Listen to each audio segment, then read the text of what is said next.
Page 38. A Short Introduction to the History of Human Stupidity, Walter B. Pitkin, 1932. 1.3. Labyrinth. Ought not the many brilliant studies of intelligence to be rounded off by a thorough inquiry into the varieties of unintelligence? In the immense literature of recent years, you find excellent researches in superior mental traits, and in inferior abnormalities such as idiocy, feeble-mindedness and a moron personality. But there appear to be no analyses of the average man and his average mind. This seems strange. For is not the average man mankind's own largest problem?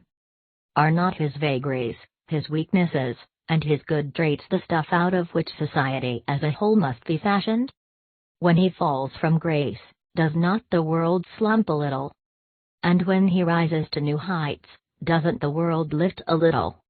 Why then ought not the psychologist came to the aid of statesman, economist, and businessman, all of whose affairs turn on the pivot of mass normality? Why not scrutinize all kinds of wobbling pivots? Why not analyze each and every defection from sound sense, keen perception, and good judgment? Led by such interests, I approached the unsurveyed territory of the stupid.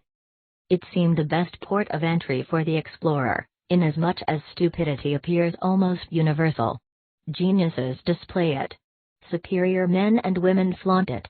The average man is never without it. Yes, the trail promised much.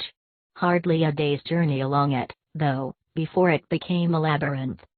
In talking over with friends supposed instances of stupidity, the oddest disagreements cropped up.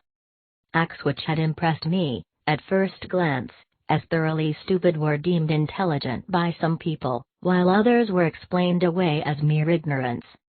That made me wary. I drew up a dozen or more significant records, some of which are printed in the following pages, and gave them to people whose judgment seemed to me acute. Still the same clash of judgment. I could not avoid the conclusion that there is no agreement as to what stupidity is.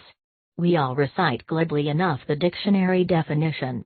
But as soon as we face the conduct of real people, we interpret variously. I then reversed procedure.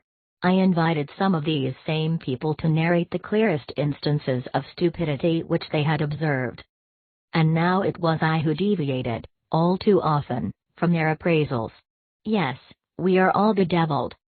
Are we perhaps so stupid that we cannot recognize stupidity when it thrusts its dull face against ours?